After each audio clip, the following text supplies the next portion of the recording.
அல்லாஹ்வுடைய தூதர் ஸல்லல்லாஹு அலைஹி வஸல்லம் இஸ்லாமிய மார்க்க பிரச்சாரத்தை ஆரம்பம் செய்கிறார்கள். ஆரம்ப காலம் மிக சோதனையான காலம். எப்போது அல்லாஹ்வுடைய தூதர் இந்த லா இலாஹ இல்லல்லாஹ்வை வெளிப்படுத்தினார்களோ, வணங்க தகுதியான இறைவன் அல்லாஹ்வை தவிர வேறு யாரும் இல்லை என்ற கொள்கையை வெளிப்படுத்தினார்களோ, அந்த நேரத்திலிருந்து அவர்கள் தங்களுடைய வாழ்வின் இறுதி முடிவை அடையும் வரை எல்லாம் சோதனையாக அமைந்தது. அதுவும் ஆரம்ப காலம். அவர்களை துன்புறுத்தினார்கள், வேதனைப்படுத்தினார்கள். யாரெல்லாம் அவர்களை ஈமான் கொண்டார்களோ, நம்பிக்கை கொண்டார்களோ, அவர்களும் வேதனை செய்யப்பட்டார்கள், துன்புறுத்தப்பட்டார்கள். அல்லாஹ்வுடைய தூதரை புறக்கணித்தார்கள். யார் அல்லாஹ்வுடைய தூதரை அல் அமீன், அஸ்-சாதிக், உண்மையாளர், நீதியாளர் என்று மக்காவாதிகளுடைய சோதனை. தாயிஃபை நோக்கி பயணம் மேற்கொள்கிறார்கள். தன்னுடைய ஊர்வாசிகள், தன்னுடைய உறவினர்கள் தன்னை ஏற்றுக்கொள்வார்கள் என்ற நம்பிக்கையில். ஆனால் எந்த கூட்டம் தன்னை ஏற்றுக்கொள்ளும் என்று அல்லாஹ்வுடைய தூதர் நினைத்தார்களோ, அந்த கூட்டம் அவர்களை அடித்தது, துன்புறுத்தியது, வேதனை செய்தது. 10 நாட்கள் அல்லாஹ்வுடைய தூதரை அடித்தார்கள். 10வது நாள் அவருடைய முகமெல்லாம் இரத்தம் வடிந்தோடுகிறது. வேதனையோடு அல்லாஹ்வுடைய தூதர் தாயிஃபை விட்டு கிளம்பி செல்கிறார்கள். சிறுவர்கள் மஜ்னூன் செல்கிறார், பைத்தியக்காரர் செல்கிறார் என்று அந்த ஊரை விட்டு விரட்டுகிறார்கள். அல்லாஹ்வுடைய கோபம் இறங்குகிறது. 2 மலக்குகள் வருகிறார்கள் ஜிப்ரீல் அலைஹிஸ்ஸலாமுடைய துணையோடு. ஜிப்ரீல் அவர்கள் சொன்னார்கள், யா ரசூலல்லாஹ், மலையின் மலக்குகளை அல்லாஹ் இறக்கி இருக்கிறான். நீங்கள் ஒரு வார்த்தை சொல்லுங்கள் போதும், இந்த 2 மலைகளுக்கு இடையில் வைத்து தாயிஃபாசிகளை அல்லாஹ் அழித்து விடுகிறான். அல்லாஹ்வுடைய தூதரை தவிர இந்த உலகில் வேறு யாரும் இந்த பதிலை சொல்லி இருக்க முடியாது.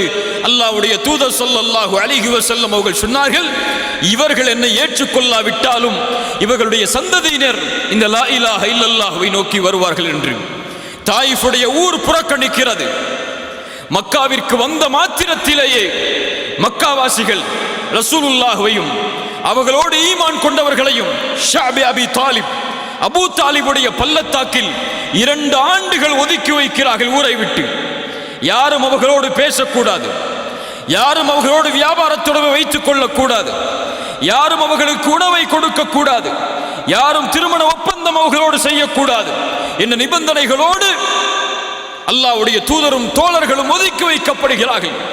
அந்த 2 ஆண்டுகள் அல்லாஹ்வுடைய தூதரும் அவர்களுடைய நபித்தோழர்களும் பட்ட கஷ்டத்தை போன்று அவருடைய வாழ்வில் கஷ்டத்தை பார்த்திருக்க மாட்டார்கள். சிறுவர்கள் பால் இல்லாமல் கதறுவார்கள். அந்த மலைகளுக்கு பின்னால் அந்த குழந்தைகள் அழக்கூடிய பசியின் சப்தம் கேட்கும்.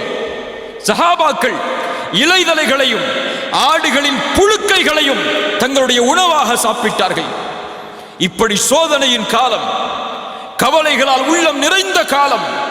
அல்லாஹ் ரப்புல் ஆலமீன் அல்லாஹ்வுடைய தூதருக்கு இறக்குகிறான் அலிஃப் லாம் ரா சூரா யூசுஃபை.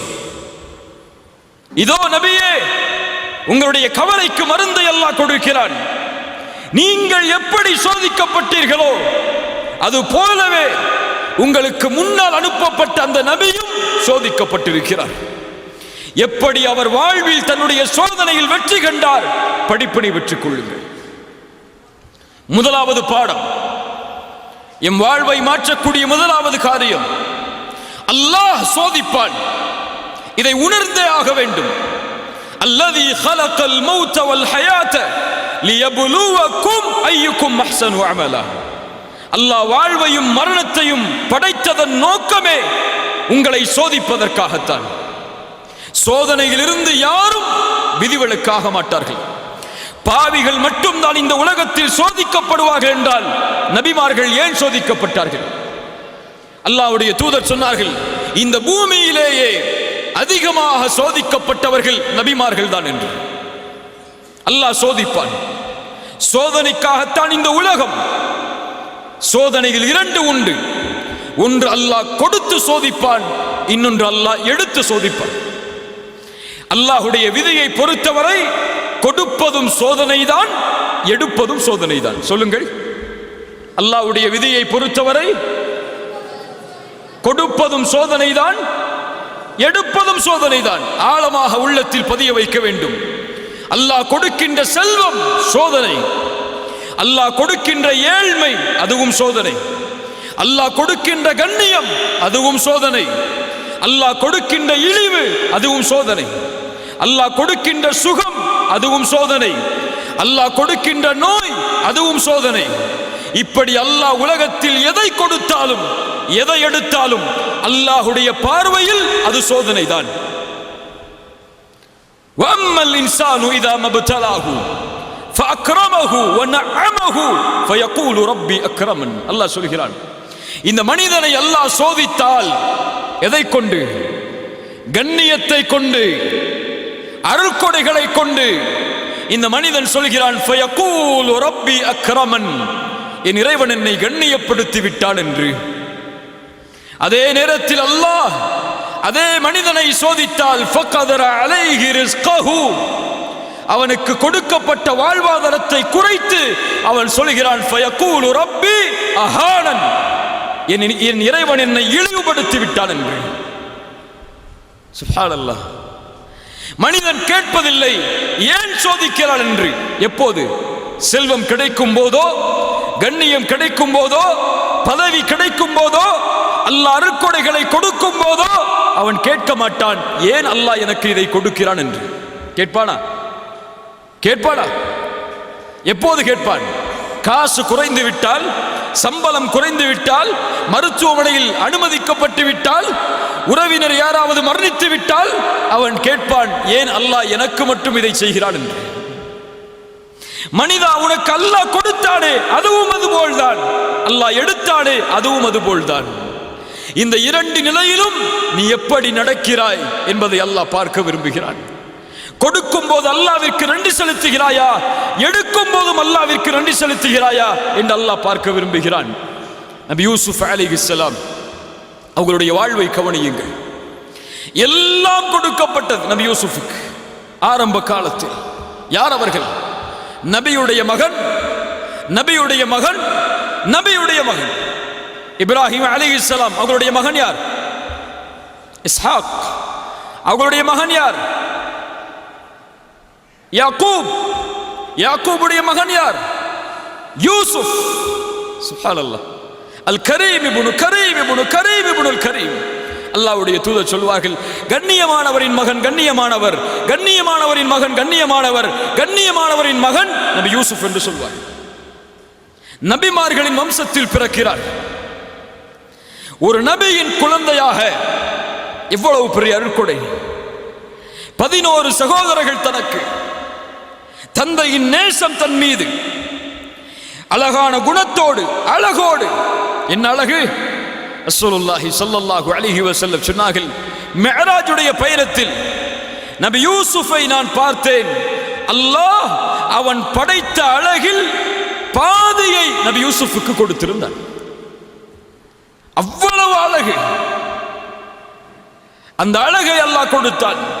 குடும்பத்தை கொடுத்தால், கண்ணியத்தை கொடுத்தால், கொடுத்ததை அல்லாஹ் கொஞ்சம் கொஞ்சமாக அவர்களிடமிருந்து நீக்குகிறான். எந்த குடும்ப உறவு, எந்த நபியின் மகன் என்பது அவர்களுக்கு அல்லாஹ் கொடுத்த அருட்கொடையோ அந்த தந்தையை விட்டு அல்லாஹ் பிரித்தார் நபி யூசுஃபை. சகோதரர்களுடைய நேசத்திற்கு ஏங்கினார்கள், பிரித்தார் அல்லாஹ். கிணற்றில் தூக்கி வீசப்பட்டார்கள். ஒரு நபி கிணற்றில். கிணற்றில் வரக்கூடிய வழிப்போக்கர்கள், வியாபாரிகள், இவர்களை சந்தையில் விற்போம் என்று சகோதரர்களிடத்திலே விலை பேசி ஒரு அற்ப கிரயத்திற்கு, மதிப்பில்லாத காசிற்கு நபி யூசுப் சகோதரர்களாலே விற்கப்படுகிறார். அவர்களுடைய கண்களுக்கு முன்னால். ஒரு குழந்தை எப்படி ஏற்றுக்கொள்ளும்? மிஸ்ருக்கு அழைத்து செல்லப்பட்டு சந்தையில் ஒரு நபி அடிமையாக விற்கப்படுகிறார். இந்த அடிமையை விலைக்கு வாங்குபவர் யார் என்று அல்லாஹ் ரப்புல் ஆலமீன் ஒரு அரசவையில் மந்திரியாக இருக்கக்கூடியவருக்கு வாய்ப்பை கொடுக்கிறான் நபி யூசுஃபை வளர்ப்பதற்கு. மனைவியிடத்திலே கொண்டு சென்று சொன்னார்கள், இவரை கண்ணியப்படுத்துவோம், எமக்கு வேலையாளாக பயன்படுத்துவோம், எம்முடைய மகனாக கூட இவர்களை வளர்ப்போம். என்று தன்னுடைய மனைவிக்கு அறிமுகப்படுத்தி யூசுஃபை தன்னுடைய வீட்டில் சேர்த்தார்கள். எந்த வீட்டில் நபி யூசுப் சேர்க்கப்பட்டாரோ அந்த வீட்டிலேயே அந்த பெண்ணாலேயே அல்லாஹ் சோதித்தான்.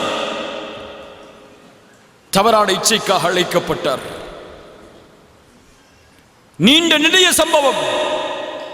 அதற்கு பிறகு சில நாட்களுக்கு பிறகு மீண்டும் சம்மதிக்காததால் சிறையில் நபியை அல்லாஹ் தள்ளினான். ஒரு சிறைச்சாலையில் ஒரு நபி பல ஆண்டுகள் உதவி கேட்டும் மறுக்கப்பட்டது. அதற்கு பிறகு அல்லாஹ் ரப்புல் ஆலமீன் பல வழிகளில் நபி யூசுஃபை சோதித்தான். மீண்டும் அல்லாஹ் கண்ணியத்தை கொடுத்தான். இழந்ததை மீண்டும் கொடுத்தான். அந்த அரசவையிலேயே ஒரு அமைச்சராக ஆகக்கூடிய வாய்ப்பு. எந்த சகோதரர்கள் விரட்டினார்களோ அந்த சகோதரர்களை உதவிக்காக கையேந்தி அவர்களுக்கு முன்னால் நிற்கும்படி அல்லாஹ். இப்படி எல்லா சோதனைகளையும் அல்லாஹ் நபி யூசுஃபுக்கு கொடுத்தான். இந்த எந்த சோதனையிலும் நபி யூசுப் அலைஹிஸ்ஸலாம் ஏன் அல்லாஹ் எனக்கு இதை செய்கிறான் என்று கேட்கவில்லை. ஏன்? இது அல்லாஹ் படைத்த உலகம். இது அவனுடைய விதியின்படி இயங்கக்கூடிய உலகம். இதில் எதை அவன் நாடுகிறானோ அதை செய்வான். எதை அவன் நாடவில்லையோ அதை செய்ய மாட்டான். அதில் ஏன் என்று கேட்கக்கூடிய உரிமை இந்த உலகத்தில் படைக்கப்பட்ட எந்த படைப்பிற்கும் கிடையாது. அதே வாழ்க்கை நபியை ஒப்பிடுங்கள். முஹம்மது ரசூலுல்லாஹ் ஸல்லல்லாஹு அலைஹி வஸல்லம் கண்ணியத்தோடு வாழ்ந்தவர்கள். மக்காவுடைய வீதிகளில் 40 ஆண்டுகளுக்கு பிறகு நபித்துவத்தை வெளிப்படுத்தியவுடன் சோதனை ஆரம்பிக்கிறது. பெற்ற கண்ணியம் இழக்கப்படுகிறது. சேர்த்து வாழ்ந்த உறவுகள் வெறுக்கிறார்கள். ஊரை விட்டு ஒதுக்கி வைக்கிறார்கள். பசியால் வறுமையால் நபி வாடுகிறார்கள். அபூ தாலிபின் மரணம், ஹதீஜா ரலியல்லாஹு அன்ஹா அவர்களுடைய மரணம், அதைவிட மேல் அல்லாஹ்வுடைய தூதருக்கு 7 குழந்தைகள். 7 குழந்தைகள். அந்த 7 குழந்தைகளில் அல்லாஹ்வுடைய தூதர் உயிரோடு வாழும் போதே 6 குழந்தைகளும் மரணம். 6 குழந்தையையும் ரசூலுல்லாஹ் கபூரில் இறங்கி தன்னுடைய கரத்தால் அடக்கம் செய்திருக்கிறார். எவ்வளவு பெரிய சோதனை இது! ஒரு குழந்தையின் இழப்பை இழந்த பெற்றோரிடத்தில் சென்று கேட்டு பாருங்கள், துடித்து விடுவார்கள். இவ்வளவு சோதனை. தன்னை ஏற்றுக்கொண்ட எல்லோரும் கொடுமைப்படுத்தப்படுகிறார்கள், விரட்டப்படுகிறார்கள். சுப்ஹானல்லாஹ். சொந்த ஊரை விட்டு இன்னொரு ஊர், 10 ஆண்டுகள் போர்க்களம், எல்லாவற்றையும் இழந்து நபித்தோழர்கள் 23 ஆண்டுகளுக்கு பிறகு இழந்த கண்ணியத்தை, இழந்த வெற்றியை அல்லாஹ் மீண்டும் கொடுக்கிறார். எதை கொடுக்கிறது இந்த பாடம்? எதை கொடுக்கிறது இந்த பாடம்? அல்லாஹ் ஒருவரை சோதித்தால் உணர்ந்து கொள்ளட்டும், அல்லாஹ் அவரை தயார்படுத்துகிறான் ஒரு வெற்றியின் பாதைக்காக என்று. சோதனை வருவது வெற்றியின் அடையாளம். சோதிக்கப்படும் சமூகம் நன்மையில் நிலைத்திருந்தால் அதனுடைய கூலி இறுதியில் வெற்றி. அது பலருக்கு புரிவதில்லை. உலகில் ஏன் முஸ்லிம்கள் சோதிக்கப்படுகிறார்கள்? ஏன் உலக நாடுகளில் முஸ்லிம்கள் சிறுமைப்படுத்தப்படுகிறார்கள்? ஏன் கொல்லப்படுகிறார்கள் என்ற கேள்விகளுக்கெல்லாம் விடையை நீங்கள் தெரிய வேண்டும் என்றால் இதுவெல்லாம் வெற்றியின் பாதை. வெற்றியை நோக்கி இந்த சமூகம் செல்கிறது என்பதற்கு அடையாளம் ஹுதைபியா உடன்படிக்கையை நீங்கள் அறிந்திருக்கலாம். அத்துணை ஆண்டுகளுடைய போராட்டத்திற்கு பிறகு நபியும் 4000 தோழர்களும் உம்ராவிற்காக தான் பிறந்து வளர்ந்த அல்லாஹ்வுடைய ஊரை நோக்கி செல்கிறார்கள். தடுக்கப்படுகிறார்கள். அல்லாஹ்வுடைய இறை இல்லத்தை தரிசிப்பதற்கு ஒரு நபி தடுக்கப்படுகிறார். தடுப்பான் அல்லாஹ், ஏற்றுக்கொண்டுதான் ஆக வேண்டும். அப்போது உடன்படிக்கை தயாராகிறது. மக்காவாசிகளுக்கும் அல்லாஹ்வுடைய தூதருக்கும் எழுதப்படுகிறது. உடன்படிக்கையில் முஹம்மது ரசூலுல்லாவிற்கும் மக்கா குறைஷிகளுக்கும் எழுதப்படும் உடன்படிக்கை என்று அவர் சொன்னார். மக்காவாசிகளிடமிருந்து வந்தவர் ரசூலுல்லா என்று நாங்கள் ஏற்றுக்கொண்டால் ஏன் பிரச்சனை? முஹம்மதை ரசூலுல்லா என்று நாங்கள் அங்கீகரிக்கவில்லை. இதை அழித்துவிட்டு முஹம்மது இப்னு அப்துல்லா என்று எழுதுங்கள். அப்துல்லாவின் மகன் முஹம்மது, அதுதான் எங்களுக்கு தேவை. அலி அவர்களை பார்த்து ரசூலுல்லா சொன்னார்கள், அலியை அதை அழித்துவிட்டு எழுது. அலி சொன்னார்கள், ஒருபோதும் ரசூலுல்லாஹுவை நாங்கள் அழிக்க மாட்டோம் என்று. ரசூலுல்லா கேட்டார்கள், எங்கே இருக்கிறது அந்த வார்த்தை? கை காட்டப்பட்டது. அதை அல்லாஹ்வுடைய தூதர் தன்னுடைய கரத்தால் அழித்தார்கள். அதற்கு பிறகு எழுதப்பட்டது முஹம்மது இப்னு அப்துல்லா, அவர்களிடமிருந்து குறைஷிகளுக்கு எழுதப்படும் உடன்படிக்கை என்று. இந்த ஆண்டு இங்கே நுழையக்கூடாது, அடுத்த ஆண்டு நுழைவதற்கு வாய்ப்பு, அதுவும் சில நாட்கள் தான். இனிமேல் மக்காவில் இருந்து இஸ்லாமை ஏற்று வந்தால் அவர் திரும்ப அனுப்பப்பட வேண்டும். எங்களை நோக்கி ஒருவர் வந்தால் திருப்பி அனுப்பப்பட மாட்டார். எல்லாம் நடக்கிறது. உடன்படிக்கை முடிந்தவர்கள் எடுத்துச் செல்லும் போது உமர் அவர்கள் அல்லாஹ்வுடைய தூதருடைய சட்டையை பிடித்து கேட்டார்கள், யா ரசூலல்லாஹ், சத்தியத்தில் இல்லையா? ஏன் காஃபிர்களுக்கு விட்டு கொடுத்து போக வேண்டும்? இதோ வாழ், போராடுவோம். ரசூலுல்லாஹ் சொன்னார்கள், முடியாது என்னால். எல்லா நபித்தோழர்களும் நபியின் கட்டளையை ஏற்பதற்கு தாமதமாகிறது. ரசூலுல்லாஹ் சொன்னார்கள் அல்லாஹ்வை பார்த்து, யா அல்லாஹ், இவர்கள் எல்லோரும் என் மீது கோபித்தாலும் நீ என் மீது கோபத்தோடு இல்லை என்றால் அதை பற்றி எந்த கவலையும் எனக்கு இல்லை. சுப்ஹானல்லாஹ். உமர் அவர்கள் திரும்ப செல்லும் போது அல்லாஹ் வசனத்தை இறக்குகிறான். மக்கா மதீனாவை நோக்கி அந்த மக்காவுடைய அந்த சோதனைக்கு பிறகு, இன்னா ஃபதஹ்னா லக ஃபத்ஹம் முபீனா, அல்லாஹ் தெளிவான வெற்றியை நபியே உங்களுக்கு அளிப்பான். ஹுதைபியா உடன்படிக்கையில் தாழ்வோடு திரும்பிச் செல்கிறார்கள். அல்லாஹ் வெற்றியின் வசனத்தை இறக்குகிறான். உமர் அவர்கள் ஓடி வந்து கேட்டார்கள், ஃபத்ஹுன் ஹுவ, அல்லாஹ்வுடைய தூதரை நடந்த உடன்படிக்கை வெற்றியா? ஆம். இந்த சோதனைக்கு அல்லாஹ் கொடுக்கக்கூடிய பரிசு, அடுத்த ஆண்டு நுழைவோம் மக்காவை சொந்தமாக்குவதற்கு. உம்ராவிற்காக செல்லுகிறீர்களே, இது போதாது நபியே, இன்னும் சோதனை இருக்கிறது, அதை ஏற்றுக்கொள்ளுங்கள். அல்லாஹ் இந்த 2 ஹரமுடைய ஹலீஃபாவாக உங்களை மாற்றுவார். இதைத்தான் நபி யூசுஃபின் வரலாறும் எமக்கு பாடத்தை கொடுக்கிறது. இன்றே வெற்றி வர வேண்டும், இன்றே சோதனை நீங்க வேண்டும், இன்றே பிரச்சனை நீங்க வேண்டும் என்று ஒருவன் நினைத்தால் நடக்காது. நபி நூஹ் தன்னோடு சில நபர்களை சேர்ப்பதற்கு, ஈமானை ஏற்றுக்கொண்டவர்களாக ஆக்குவதற்கு அவர்களுக்கு தேவைப்பட்ட ஆண்டு 950 ஆண்டு காலம். நபி மூசா ஃபிரௌனுடைய சோதனையிலிருந்து தப்பிப்பதற்கு அவர்கள் எடுத்துக்கொண்ட முயற்சி, அந்த முயற்சியின் வெற்றி அவர்களுடைய மரணம் வரை நீடித்தது. இப்ராஹிம் சோதிக்கவில்லையா அல்லாஹ்வுடைய நண்பரை? அல்லாஹ் நெருப்பு குண்டத்தில் வீச வைத்து சோதித்தான். மனைவியை இன்னொரு அரசன் தீண்டக்கூடிய அளவிற்கு சோதித்தான். தன் மகனையும்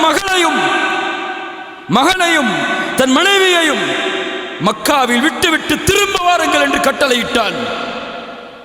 தான் பெற்ற மகளை இப்ராஹிமே உன் கரத்தால் அறு என்று அல்லாஹ் கட்டளையிட்டான். இத்துணை சோதனைகளுக்கு பிறகுதான் அல்லாஹ் ரப்புல் ஆலமீன் இப்ராஹிமுடைய சந்ததிகளை மக்காவில் வாழ வைத்தான். நபிக்கு மக்காவின் வெற்றியை உணர்வதற்கு 23 ஆண்டு காலம் தேவைப்பட்டது. 21 அல்லது 22 ஆண்டு காலங்கள்.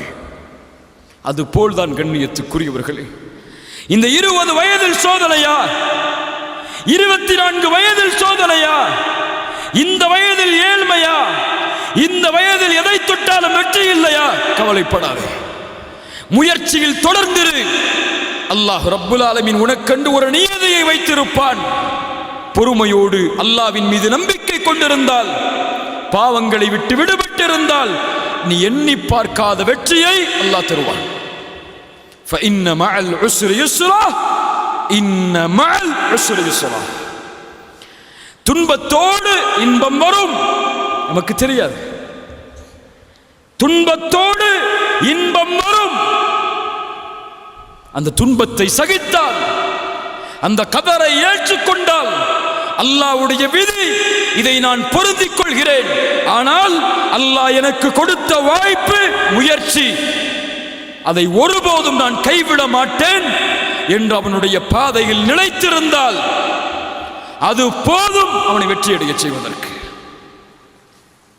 கண்ணியத்துக்குரியவர்களே, இதைத்தான் நபி யூசுப் அலைஹிஸ்ஸலாத்து வஸ்ஸலாம் அவருடைய வாழ்க்கை நமக்கு பாடமாக கொடுக்கிறது.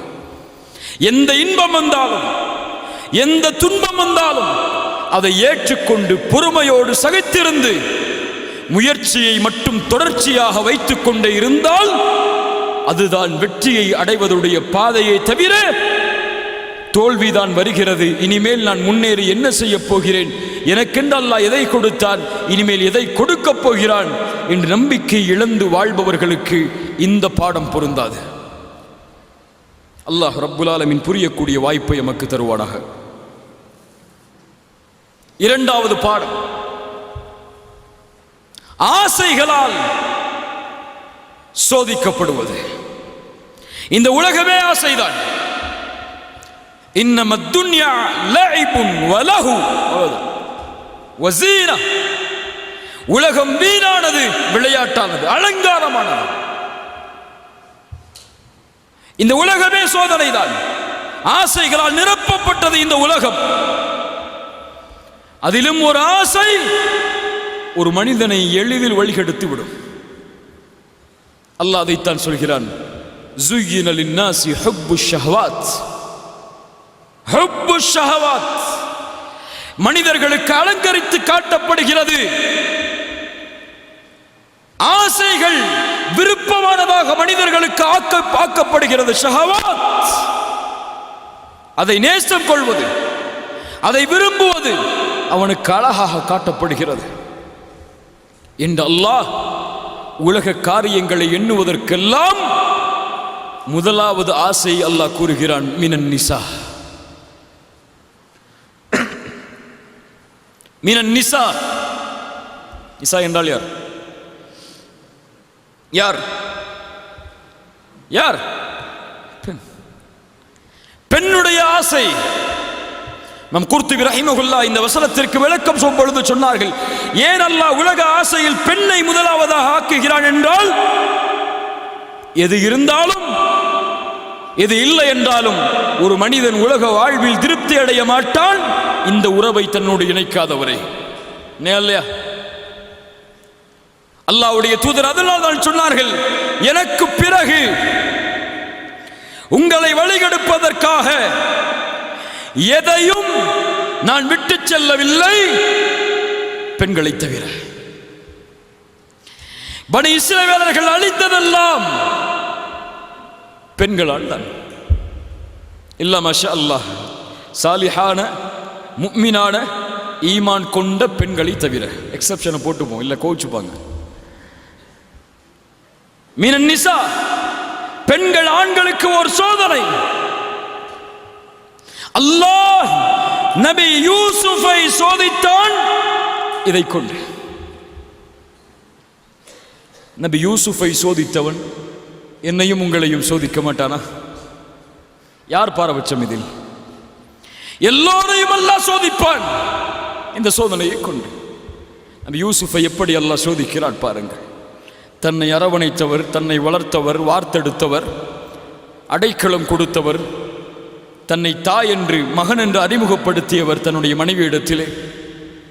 அந்த பெண் நபி யூசுஃபின் அழகால் ஈர்க்கப்பட்டு ஒரு முறை வேறு வழி தெரியாமல் எல்லா கதவுகளையும் அடைக்கிறாள். அடைத்து நபி யூசுஃபை பார்த்து சொன்னார், ஹை தலக், என்னோடு வா, என்னோடு வா. எப்போதும் அந்த அழைப்பை அழைக்கக்கூடிய அழைப்பு தான். நபி யூசுப் ஹிக்மத் கொடுக்கப்பட்டவர், உணர்ந்தார் இந்த பெண் இப்போது அழைக்கக்கூடிய அழைப்பு வேறு. எஜமானி, உன்னை அழைத்தால் வந்திருக்க வேண்டும், ஆனால் நீ இப்போது அழைக்கக்கூடிய அழைப்பு வேறு. நீ எஜமானிதான், உலக காரியங்களில் எதற்கு அழைத்தாலும் உனக்கு கட்டுப்படுவேன். ஆனால் இப்போது என் எஜமானன் வேறு, அவன் இட்ட கட்டளை வேறு, நீ அழைக்கக்கூடிய அழைப்பு வேறு. ஹை தலக், என்னோடு வந்துவிடு. யூசுப் அலைஹிஸ்ஸலாத்து வஸ்ஸலாம் முதலாவது சொன்னார்கள், இரண்டாவதும் ஒரு வார்த்தை சொன்னார்கள். இந்த இரண்டும் தான் என் வாலிபர்களே, என் ஆண்களே, உங்களுடைய ஆசையை கட்டுப்படுத்தும். பெண்கள் மீது உங்களுடைய பார்வை விழுவதை விட்டு சொன்னார்கள் நபி யூசுப் அலைஹிஸ்ஸலாம், கால மஆதல்லாஹ். கால சொல்லுங்கள், மஆதல்லாஹ். நபியே, அல்லாஹ் நபிக்கு அல்லாஹ் ஹிக்மத்தை கொடுத்தால் அவர்கள் சொன்னார்கள், மஆதல்லாஹ், பெண்ணே, உன்னை விட்டு அல்லாஹ் என்னை பாதுகாக்கட்டும், உன்னை விட்டு அல்லாஹ் என்னை பாதுகாக்கட்டும். ரசூலுல்லாஹ் சொன்னார்கள், அதையே தங்களுடைய வார்த்தையால், ரஜுலுன் தலபத்துஹு இம்ரஅத்துன் ذات منصب وجمال فقال إني أخاف الله. வீரமது, கண்ணியமது, கண்ணியமுள்ள மனிதனாக வாழ். ஒரு பெண்ணின் அழகிற்கு கோலையாக மாறிவிடாதே ஆணே.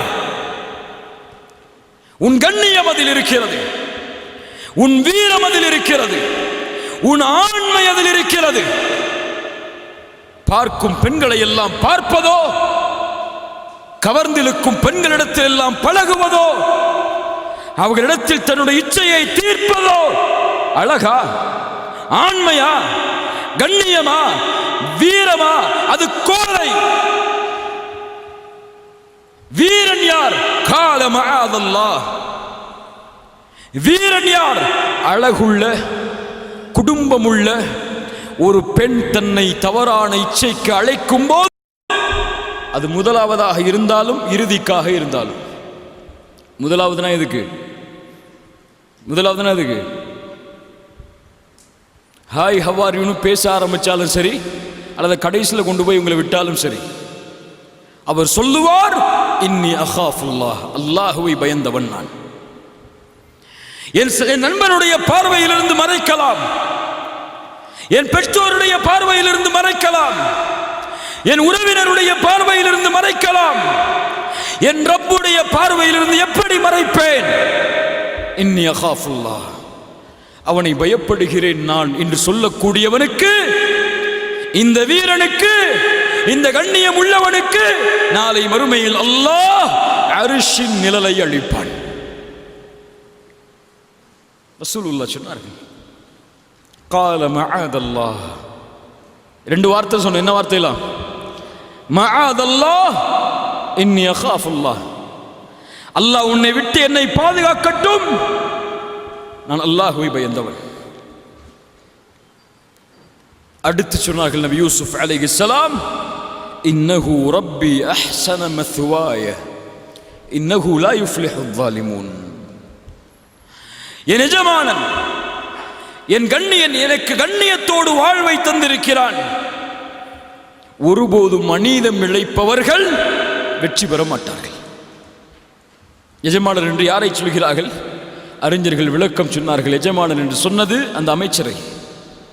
உன் கணவன் எனக்கு கண்ணியத்துடைய வாழ்வை வந்த வீட்டில் தந்திருக்கிறான். அவனுக்கு அநீதம் இழைத்தால், அவனுக்கு துரோகம் இழைத்தால், அவனுக்கு சொந்தமான உறவை நான் எனதாக்கினால் அது துரோகம். அதை நான் செய்ய மாட்டேன். அநீதம் இழைப்பவன் ஒருபோதும் வெற்றி பெற மாட்டான். இது ஒரு பெண்ணின் மீது ஒரு ஆண் பார்க்கக்கூடிய கண்ணியத்தின் பார்வை. இந்த உலகம் பெண்களை எப்படி பார்க்கிறது? எப்படி பார்க்கிறது? ஒரு காமத்தின் பொருளாக, இச்சையை தீர்க்கக்கூடிய வெறும் சடலமாக உலகம் பார்க்கிறது. இந்த உலகம் இசையை அனுமதிக்கிறது, இசையை ஊக்குவிக்கிறது. அந்த இசையிலெல்லாம் பாருங்கள் பெண்களை அவர்கள் வார்த்தைகளால் எப்படி கொச்சப்படுத்துகிறார்கள் என்று. தன் பொருளை விற்பதற்கு ஒரு பெண்ணின் கவர்ச்சியை எப்படி பயன்படுத்துகிறார்கள் என்று. அவர்களுக்கு தேவை தன் பொருள் விலை போக வேண்டும், அதற்கு தேவை ஒரு கவர்ச்சியான உடம்பு, அவ்வளவுதான். அதற்கு உயிர் இருக்கிறது, மதிப்பு இருக்கிறது, உணர்வு இருக்கிறது, அதை பற்றி எல்லாம் அவர்களுக்கு கவலை கிடையாது. பெண்களும் தங்களை அல்லாஹ் பாதுகாத்தவர்களை தவிர அப்படித்தான் உலகத்திற்கு காட்ட விரும்புகிறார்கள். தங்களை ஒரு சடலமாக, கவர்ந்திருக்கக்கூடிய ஒரு பொருளாக, கவர்ச்சியாக அறிமுகப்படுத்த வேண்டும் என்று ஆசைப்படுகிறார்கள். நம்ம யூசுப் பார்த்தார்கள் அந்த பெண்ணை ஒரு கண்ணியத்தின் பார்வையோடு. உன் கணவனுக்கு சொந்தமான பெண்ணே, ஒருபோதும் அந்த கணவனுக்கு சொந்தமான பெண்ணுக்கு அநீதம் இழைப்பதன் மூலமாக நான் வெற்றி பெறுபவனாக மாற முடியாது. ரசூலுல்லாஹ்விடத்தில் ஒரு வாலிபர் வந்தார். வந்து கேட்டார், யா ரசூலல்லாஹ், என்னால் முடியல, ஃபஅதன் லிஸ்ஸினா, விபச்சாரத்தின் அனுமதி எனக்கு கொடுங்கள் என்று கேட்டார். யாரிடத்தில்? யாரிடத்தில்? எதற்கு கேட்டார்? எதற்கு கேட்டார்? ஒரு வாலிபர் வந்து கேட்கிறார் நபியிடத்தில். நபி கோபப்படல, திட்டல, அடிக்கல. ஹராம செய்வதற்கு நபியிடத்தில் அனுமதி கேட்கிறார். இன்னைக்கு ஹலால செய்யறதுக்கு வீட்டில் போய் அனுமதி கேட்டா என்ன சொல்லுவாங்க? எதை சொல்ற? பாப்பமாட்ட போய், என் பெற்றோரே, உலகம் கெட்டு சீலா போச்சு, எங்க திரும்பினாலும் பெண்கள், எங்க திரும்பினாலும் கவர்ச்சி, என்னால முடியல, ஹலாலா திருமணம் செஞ்சு கொடுங்கன்னு போய் கேட்டான்னு சொல்லுவாங்க. என்ன சொல்லுவாங்க? எக்ஸ்பீரியன்ஸ் இருக்கா இல்லையா? அங்கே இருக்கக்கூடிய வாலிபர்களுக்கு கை ஒருத்துக்கும் பார்ப்போம், எக்ஸ்பீரியன்ஸ் இருக்கா உங்களுக்குலாம்? என்ன சொல்லுவாங்க? இப்பவே என்ன அவசரம், இந்த வயசுல என்ன கல்யாணம், இப்பவே உனக்கு இதெல்லாம் கேட்குதா? கேட்பாங்களா இல்லையா? அல்லாஹ் பாதுகாக்க வேண்டும் இந்த வார்த்தைகளை எல்லாம். அல்லாஹ் பாதுகாக்க வேண்டும். ஹலாலை செய்வது இன்று சிரமம், ஹராமை செய்வது எளிது. அப்படியா இல்லையா? தன் பிள்ளைக்கு ஃபேஸ்புக்ல இன்னொரு பையனோட கனெக்ஷன் இருக்கு, பரவாயில்ல, காலம். தன் பிள்ளை இன்னொரு ஆளோட பைக்ல போறா, பரவாயில்ல, காலம். தன் பிள்ளை ஹிஜாப் போடாம ஆண்களோட பழகிட்டு இருக்கா, பரவாயில்ல, உலகம் அப்படித்தான். ஹலாலா திருமணம் செய்யணும் வந்து கேட்டா, எந்த உலகத்தில், எந்த சமூகத்தில் ஹலால் சிரமமாகுமோ அந்த சமூகத்தில் ஹராம் லேசாகும். ஹராம் லேசாகும். இன்னைக்கு பாய் ஃப்ரெண்ட், கேர்ள் ஃப்ரெண்ட் வைக்கிறதெல்லாம் சிரமமான காரியமத்தா? வாலிபர்கள்ட்ட கேட்டு பாருங்க. ஒரு ஆடஸ் ஃப்ரெண்ட் ரிக்வெஸ்ட் கொடுத்தா போதும், அவரு முடிவு வரைக்கும் போயிடுவாரு. அவ்வளவு எளிதான காலம். லிவிங் டுகெதர் நடக்குதா இல்லையா? ஒரு ஆணும் ஒரு பெண்ணும் திருமணம் செய்யாமல் வாழக்கூடிய வாழ்க்கை நம்ம நாட்டில் நடக்குதா இல்லையா? திருச்சியில் இருக்கான்னு எனக்கு தெரியல. சென்னையில கல்லூரிகள் இதெல்லாம் சாதாரணம். இருக்கீங்களா இல்லையா? சென்னையில படிக்கிற யாரா இருக்கீங்களா? சாதாரணம். ஒரு ஆணும் ஒரு பெண்ணும் திருமண உறவில்லாமல் சேர்வது சாதாரணம். என்ன செய்யறது? கல்யாணம் முடிக்க முடியல. ஒரு பெண்ணு மேல ஆசை இருக்கு, திருமணம் செய்யணும்னு ஆசைப்படுறோம். வீட்டில் அனுமதி இல்லை, கையில காசு இல்லை, வசதி இல்லை, செல்வம் இல்லை. ஆனா அந்த பெண்ணோட பேசணும், பழகணும். அதுக்காக ஹராமை செய்வியா? உலகத்திற்கு பயந்து ஹராமை செய்வாயா? ஒரு பெண் மீது விருப்பம் கொண்டால் அனுமதி உண்டு. ஒரு பெண்ணை திருமணம் செய்ய வேண்டும் என்று ஆசைப்பட்டால் அனுமதி உண்டு. அந்த பெற்றோர்களிடத்திலே சென்று அனுமதியை பெற்று ஹலாலான முறையில் திருமணம் செய்ய முடியும் என்றால் திருமணம் செய், எந்த வயதில் இருந்தாலும். ஆனால் ஹலாலை செய்வது சிரமமாக இருக்கிறது என்பதால் ஹராமில் துளைத்து மரணத்தின் போது ஹராமில் மூத்தாகி விடாது. மூத்தா போனா 2 நாளைக்கு பிறகு உன்னை பத்தி பேச மாட்டாங்க. ஆனா உன் பாவம் உன்னோட தான் இருக்கும். எது உனக்கு முக்கியம்? யாருடைய சட்டம் முக்கியம்? யாருடைய அனுமதி முக்கியம் என்பதை பார். அதற்காக போராடு, முயற்சி செய். ஹலாலை செய்வதற்கு எந்த எல்லை வரை சென்றாலும் தவறில்லை. ஆனால் ஹராமை செய்வதற்கு ஃபேஸ்புக்கில் போய் ஒரு சின்ன கிளிக் வச்சாலும் போகாத, தவறது. யூசுப் அலைஹிஸ்ஸலாமுடைய வாழ்க்கை அதைத்தான் சொல்கிறது. நபியிடத்திலே ஒரு வாலிபர் வந்து அனுமதி கேட்கிறார் விபச்சாரத்திற்கு. ரசூலுல்லாஹ் கொஞ்சம் தலையை தாழ்த்தி கொஞ்ச நேரத்திற்கு பிறகு எழுந்து சொன்னார்கள், உன் தாயோடு செய்வதற்கு அனுமதி அளிக்கிறேன் சொல். யா ரசூலல்லாஹ், தாயோடு ஒரு மகன் விபச்சாரம் செய்வானா? அப்படியா? உன் சகோதரியோடு செல். சகோதரியோடு ஒரு மனிதன் விபச்சாரம் செய்வானா? உன் சாட்சியோடு செல், உன் மாமியோடு செல். அவர் கேட்டார், ரசூலுல்லாஹ் என்ன பேசுகிறீர்கள்? ரசூலுல்லாஹ் சொன்னார்கள், நீ விபச்சாரம் செய்ய நினைக்கக்கூடிய ஒரு பெண் இன்னொருவரின் தாய், இன்னொருவரின் மனைவி, இன்னொருவரின் மகள், இன்னொருவரின் சகோதரி. எப்படி உன் சகோதரியிடத்தில், உன் தாயிடத்தில், உன் சாட்சியிடத்தில், உன் குடும்பத்தில் பிறந்தவர்களிடத்தில் செய்து அவர்களுடைய பெற்றோர்களுக்கும் அவர்களுக்கும் அநீதம் செய்வதை நீ பயப்படுவாயோ, அதுபோல் அந்த பெண்ணும் இன்னொரு தந்தைக்கு பிறந்த குழந்தை, இன்னொரு கணவனின் மனைவி, இன்னொரு சகோதரனின் சகோதரி, அவர்களுக்கு அநீதம் செய்வதை எப்படி விரும்புவாய்? இந்த பார்வையோடு பார். பெண்ணை ஒரு கண்ணியமுள்ள படைப்பாக கருது, உனக்கு சமமுள்ள படைப்பாக கருது. உனக்கு எந்த உணர்வு இருக்குமோ கண்ணியத்தில், மரியாதையில், அதுபோல் ஒரு பெண்ணை பார். கண்ணியத்தோடு, மகிழ்வோடு, ஒரு கவர்ச்சி பொருளான பார்வையாக உன் பார்வையில் ஒரு பெண்ணை நீ பார்த்து விட்டால் உன் ஆண்மைக்கு அது இழுக்கு. நபி யூசுப் அதை பார்க்கவில்லை. இன்னஹு ரப்பி அஹ்ஸன மத்வாய இன்னஹு லா யுஃப்லிஹுல் ஸாலிமூன். நபி யூசுப் அலைஹிஸ்ஸலாத்து வஸ்ஸலாம் அவருடைய வாழ்வு தரும் இரண்டாவது பாடம். மூன்றாவது பாடம், இந்த உலகில் மனிதன் எல்லோரும் இது போன்ற ஒரு சோதனையில் சோதிக்கப்படலாம். நபி யூசுப் அலைஹிஸ்ஸலாம் அவர்களை அந்த பெண் அழைத்தார்கள். அவர்கள் இந்த வார்த்தையை கூறி தப்பித்து ஓட முயற்சித்தார்கள். அந்த பெண் சட்டையை பிடித்து இழுத்தால், கதவை திறந்து பார்த்தால் யார்? அந்த கணவன். மனைவி சொன்னார்கள், இவர் என்னிடத்திலே தவறாக நடந்து கொள்ள முயற்சி செய்கிறார் என்று. அருகில் இருந்து ஒருவர் ஓடி வந்து சொன்னார், யூசுப் அப்படிப்பட்டவர் அல்ல, உங்கள் மனைவியை பாருங்கள். முன் சட்டை கிழிந்திருந்தால் நபி யூசுஃபின் மீது தவறு, பின் சட்டை கிழிந்திருந்தால் உங்கள் மனைவியின் மீது தவறு. கிழிந்திருந்தது பின் சட்டை. நபி யூசுப் அவர்களுடைய நியாயத்தை ஒப்புக்கொண்டு மனைவிக்கு அறிவுரை செய்தார்கள். மனைவி அப்போதும் திருந்துவதாக இல்லை. ஊரெல்லாம் பேச்சு வளர்கிறது, பெண்கள் எல்லாம் பேச ஆரம்பிக்கிறார்கள். அந்த பெண்ணுக்கு இழுக்கு ஏற்படுகிறது. அதை நிரூபிப்பதற்காக, தான் செய்தது குற்றமில்லை என்பதை நிரூபிப்பதற்காக எல்லா பெண்களையும் விருந்துக்கு அழைக்கிறார்கள்.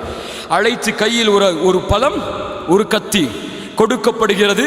நபி யூசுப் வெளியேறுமாறு அழைப்பு விடுக்கப்படுகிறது. வெளியே வருகிறார். அந்த அழகை பார்த்த அந்த பெண்கள் பழத்தை அறுப்பதற்கு பதிலாக கையை அறுத்துக் கொள்கிறார்கள். சொன்னார்கள், இவர் மனிதரே இல்லை, இவர் மலக்.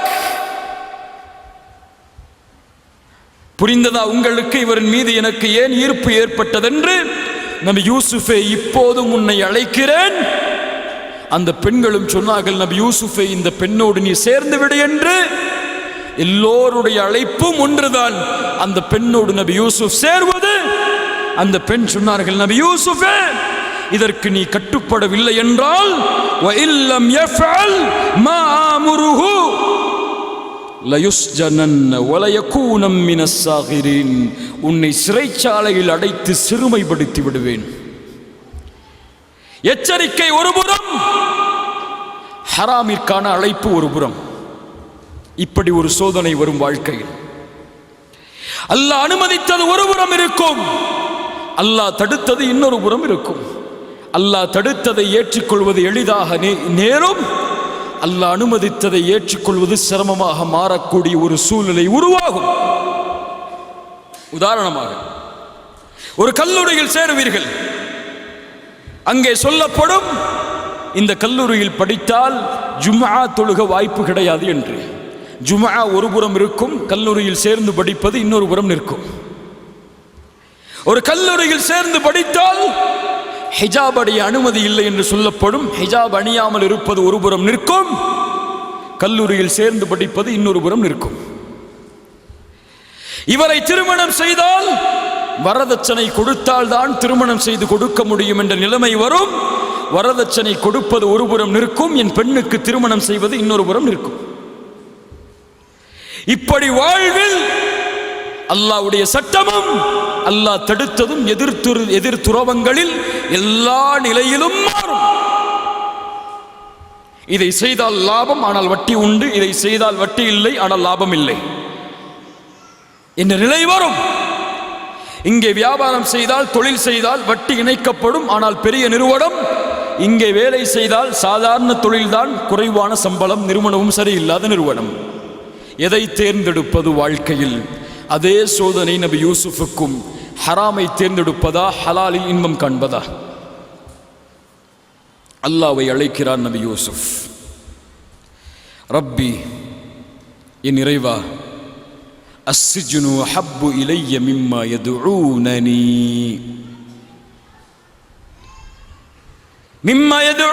இலை.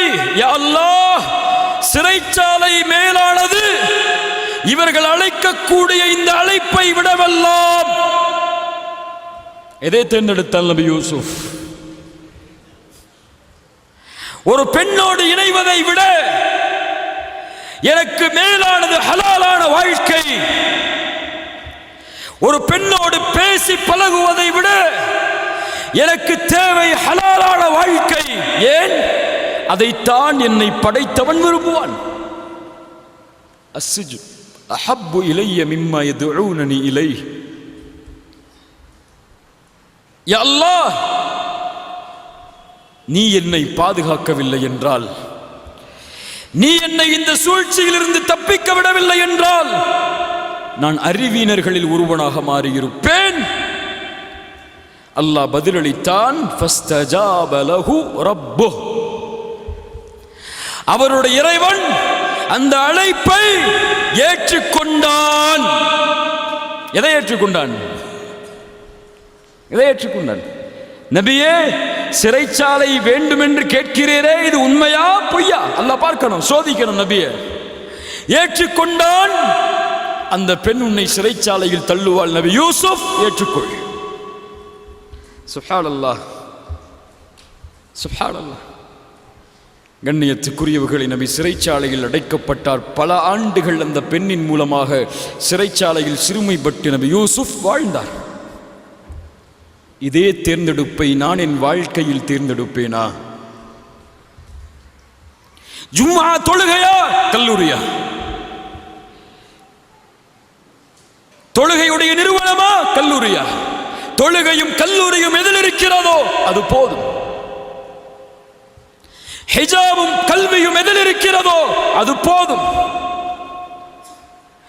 மஹரும் பெற்றோரின் அனுமதியும் எதில் இருக்கிறதோ அது போதும். ஹராமான தொடர்பு எதில் இல்லையோ அது போதும் என்று தேர்ந்தெடுப்பை உலகத்திலே நீங்கள் தேர்ந்தெடுத்தால் உங்களுடைய முடிவு நபி யூசுஃபின் முடிவை போன்று அமையும். நீங்கள் எதிர்பார்த்ததை விடவெல்லாம் நீங்கள் இழந்த செல்வத்தை எல்லாம் உங்களுக்கு கொடுத்து விடுவான். அந்த சோதனையில் பொறுமையோடு இருந்தால். தாடியை இறக்குனாதான் அந்த கல்லூரியில் அனுமதியா? வேணாம், பொறுமையோடு இரு. தாடி இறக்குனாதான் அந்த நிறுவனத்தில் வேலையா? உலகம் சொல்லும், இந்த காலத்தில் இதுவெல்லாம் சாத்தியமா? இந்த காலத்தில் இல்லைன்னா நீ இது இல்லாம படிக்க முடியுமா? உலகம் 1000 சொல்லும், உன் பெற்றோர் 1000 சொல்வார்கள். மூத்தா போயிட்டா அவ்வளவுதான். 3 நாள் துவா செய்வாங்க, மறந்துட்டு போயிட்டே இருப்பாங்க. என் புள்ளன்னு சொல்லி வாப்பா அம்மா தூங்காம இருக்க போறது இல்லை, சாப்பிடாம இருக்க போறதும் இல்லை. நீங்க இல்லைங்கிறதுக்காக அவங்க கவலைப்பட்டு வாழ்க்கையை முடிக்க போறது இல்லை. அவரவருக்கு அவருடைய வாழ்க்கை. உன் வாழ்க்கையை வாழ வேண்டியது உன் கையில். முடிவை நீ எடு. அல்லாஹ் அனுமதி அளித்தால் தேர்ந்தெடு, அல்லாஹ் தடுத்தால் உலகமே எதிர்த்திருந்தாலும் தூக்கி எறி. இந்த உறுதி உள்ளத்திலே வந்தால் நீ எண்ணி பார்க்க முடியாத உயரத்திற்கு அல்லாஹ் உன்னை கொண்டு செல்வான். இந்த உறுதியை இழந்து விட்டால் உலகில் சிறுமைப்படுபவர்களோடு நீயும் சிறுமைப்பட்டு விடுவாய். அல்லாஹ் ரப்புல் ஆலமீன் நமக்கு உறுதியை தருவானாக. 4வது பாடம், இன்றைய சமூகத்திற்கு இன்றைய நேரத்தில் மிக முக்கியமான பாடம்.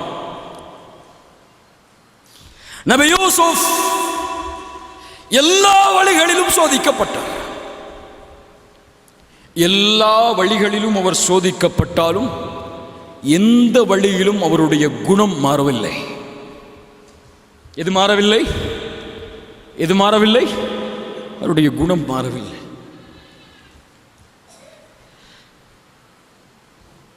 சகோதரர்கள் அவர்களை அற்ப கிரயத்திற்கு விற்றார்கள். அல்லாஹ்விடத்திலே ஒருபோதும் சகோதரர்களுக்கு எதிராக பிரார்த்தனை செய்யவில்லை. சந்தையில் விற்கப்பட்டார். அந்த பெண்ணின் சோதனை அனுபவித்தார். அல்லாஹ்விடத்தை அந்த பெண்ணை தண்டிக்கும்படி ஒருபோதும் கேட்கவில்லை.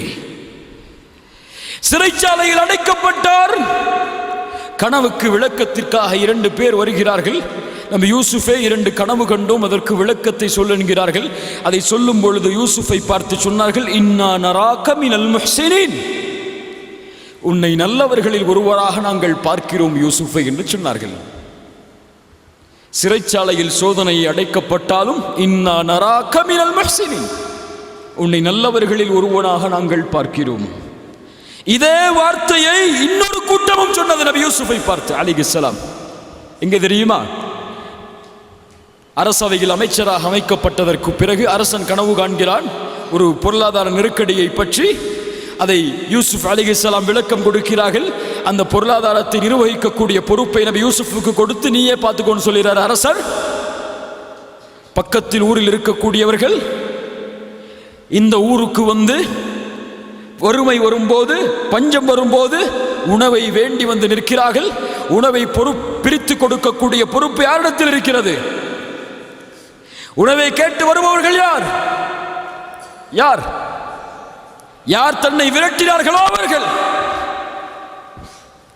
முதல் முறை கொஞ்சதை கொடுத்து அனுப்பினார்கள். 2வது முறை அழைத்து வந்தால் சகோதரரையும் அழைத்து வா என்றார்கள். சகோதரர் திரும்ப செல்லும் போது ஒரு அரசவையில் இருக்கக்கூடிய ஒரு பொருளை மறைத்து வைத்தார்கள். சகோதரரை பிடித்து வைத்துக் கொண்டார்கள். அதற்கு பிறகு தந்தையுடைய கவலை. அதற்கு பிறகு எந்த வழியும் இல்லை, யூசுப் உதவி செய்தால்தான் தங்களுடைய வாழ்க்கை என்ற நிலைமை சகோதரர்களுக்கு வருகிறது. வந்து சொன்னார்கள், யா அசீஸ், யா அசீஸ், அமைச்சரே, இன்னலஹு அபன் ஷேഖன் கபீர், வயதான தந்தை அவருக்கு உண்டு, அவருக்கு கண்ணியமான இடங்கள் உண்டு. இன்னா நராக மினல் முஹ்சினின். சிறைச்சாலையில் தோழர்களும் அதே சொன்னார்கள், உங்களை நல்லவர்களில் ஒருவராக நாங்கள் பார்க்கிறோம் என்று. தன்னை எதிர்த்தவர்கள், தன்னை விரட்டியவர்கள் வந்து நிற்கும் போதும் அவர்களும் அதையே சொன்னார்கள், இன்னா நராக மினல் முஹ்சினின், உங்களை நல்லவர்களில் ஒருவராகத்தான் நாங்கள் பார்க்கிறோம் என்று. அதை வெளிப்படுத்தினார்கள் நபி யூசுப். சகோதரர்கள் சிரமத்தில் எதுவும் வழியில்லை என்று வரும் பொழுது யூசுப் அலைஹிஸ்ஸலாத்து வஸ்ஸலாம் சொன்னார்கள், ஹல் அலிம்தும் மா ஃபஅல்தும் பி யூசுஃப வ அஹி, யூசுஃபுக்கும் அவருடைய சகோதரருக்கும் நீங்கள் செய்ததை அறிவீர்களா என்று கேட்ட பொழுது அவர்கள் சொன்னார்கள், காலு தல்லாஹ் காலு அஇன்னக லஅன்த யூசுப், நீங்களா யூசுப்? சகோதரர்கள் கேட்கிறார்கள், நீங்களா யூசுப்? யூசுப் சொன்னார்கள், ஆம் ஆம், நான் தான் யூசுப், இவர்தான் என் சகோதரர். மன்னிப்பை வேண்டி வந்து நிற்கிறார்கள், மன்னிப்பை வேண்டி வந்து நிற்கிறார்கள். சொன்னார்கள், லா தஸ்ரீப அலைக்குமுல் யௌம் யக்ஃபிருல்லாஹு லக்கும். என்ன ஒரு குணம் பாருங்கள், என்ன ஒரு குணம் பாருங்கள். உங்கள் எல்லோரையும் நான் மன்னிக்கிறேன், உங்கள் எல்லோருடைய பாவங்களையும் அல்லாஹ் மன்னிக்கட்டும். தந்தையை பிரிந்தது, அனாதையாக மாறியது, வீட்டில் தஞ்சம் அடைக்கப்பட்டது, பெண்ணால் சோதிக்கப்பட்டது, சிறைச்சாலையில் அடைக்கப்பட்டது. இது எல்லாம் யாரால்? அவர்களால். அவர்களை பார்த்து என்ன சொன்னார்கள்? லா தஸ்ரீப அலைக்கும் யௌம், இந்த நாளில் உங்கள் மீது பழி தீர்க்கப்படாது, உங்கள் எல்லோரையும் நான் மன்னிக்கிறேன். இதே வார்த்தையை இன்னொரு தூதரும் சொன்னார்கள். முஹம்மது ரசூலுல்லாஹ் ஸல்லல்லாஹு அலைஹி வஸல்லம் 13 ஆண்டு காலம் மக்காவில் சோதனை, 8 ஆண்டு காலம் தொடர்ச்சியான போர்க்களங்கள், அதற்கு பிறகு எல்லா சோதனைகளையும் சவித்து மக்காவுடைய வெற்றி. உள்ளே நுழைகிறார்கள் அனுமதியோடு, விரும்பினால் மக்காவாசிகள் எல்லோரையும் தரைமட்டமாக்கலாம். ஒருவர் சொன்னார், வந்த தோழர்களில் என்று மக்காவின் கண்ணியம் பாதுகாக்கப்படாது, எல்லோரும் பழி தீர்க்கப்படுவார்கள் என்று ரசூலுல்லாஹ் சொன்னார்கள். இன்றைய தினம் மக்காவின் கண்ணியம் பாதுகாக்கப்படும். லா தஸ்ரீப அலைக்குமுல் யௌம். நபி யூசுப் எதை சொன்னாரோ அதை இந்த முஹம்மது ரசூலும் சொல்கிறேன். யார் பாடம் படித்தது நபி யூசுஃபின் வாழ்க்கையில்? யார்? முஹம்மது ரசூலுல்லாஹ். லா தஸ்ரீப அலைக்குமுல் யௌம், இந்த நாளில் உங்கள் மீது பழி தீர்க்கப்படாது, உங்கள் எல்லோர்களையும் நான் விடுதலை செய்கிறேன். யார் சொல்ல முடியும் இந்த வார்த்தையை? முஹம்மது ரசூலை தவிர. 13 ஆண்டுகால சோதனை, அத்துணை நபித்தோழர்கள் இறப்பதற்கும் காரணம், ஹம்சாவின் மரணத்திற்கு காரணம், முஸ்அப் இப்னு உமைருடைய மரணத்திற்கு காரணம், சுமையாவுடைய மரணத்திற்கு காரணம் யார்? அவர்கள். அவர்களை பார்த்து சொன்னார்கள், லா தஸ்ரீப அலைக்குமுல் யௌம், பழி தீர்க்கப்படாது உங்கள் மீது, உங்கள் எல்லோர்களையும் மன்னிக்கிறேன். சகோதரர்களின் கண்ணியத்தை பழி வாங்கவில்லை, கிடைத்த வாய்ப்பை பயன்படுத்தி. மக்காவாசிகளின் கண்ணியத்தை குறைக்கவில்லை, வாய்ப்பு கிடைத்து விட்டதென்பதால். என் மாணவர்களை, என் வாலிபர்களை, என் பெரியோர்களை, என் சகோதரர்களை, என் சகோதரிகளே, கண்ணியத்தை கடைபிடியுங்கள். உலகத்திற்கு முன்னால் உலகம் உங்களை பார்க்கிறது, உங்களை ஏன் நோக்குகிறது, நீங்கள் யார் என்று கண்காணிக்கிறது. கண்ணியத்தோடு இந்த உலகத்திற்கு முன்னால் நடந்து கொள்ளுங்கள். ஒரு காஃபிருடைய குணத்தில் இல்லாதது கூட இன்று ஒரு முஸ்லிமுடைய குணத்தில் இருக்கிறது. பிறருடைய கண்ணியத்தை இழிவுபடுத்துதல், பிறருடைய மானத்தை அசிங்கப்படுத்துதல். ரசூலுல்லாஹி ஸல்லல்லாஹு அலைஹி வஸல்லம் சொன்னார்கள், ஒரு முஸ்லிமுக்கு இன்னொரு முஸ்லிமின் மீது ஹராம், தமுஹு வ மாலுஹு வ இர்துஹு, அவனுடைய இரத்தம், அவனுடைய செல்வம், அவனுடைய மானம், இந்த ஊரை விட, இந்த நாளை விட, இந்த மாதத்தை விட ஒரு முஸ்லிமின் மானம் மேலானது. கஅபா, நீ கண்ணியம் உள்ளவன் தான், ஆனால் உன்னை விட கண்ணியம் ஒரு முஃமினின் மானம். ரசூலுல்லாஹ் சொன்னார்கள். அறிஞர்கள் சொல்கிறார்கள், கஅபாவை இடிப்பதை விட மோசமான குற்றம் ஒரு முஸ்லிமின் மானத்தை பழி வாங்குவது. இணையதளங்களில் எதை எழுதுகிறீர்கள் என்று கொஞ்சம் கண்காணியுங்கள் உங்களை நீங்களே. உலகம் பார்க்கும் போது அந்த உலகத்திற்கு இஸ்லாம் என்று எதை வெளிப்படுத்தி இந்த சமூகத்தை முன்னிறுத்துகிறீர்கள் என்று உங்களையே நீங்கள் கேட்டுக்கொள்ளுங்கள். நீங்கள் செய்யக்கூடிய இந்த நிகழ்வுகளை பார்த்தெல்லாம் பிரமத சகோதரன் இஸ்லாமின் மீது ஈர்க்கப்படுவானா?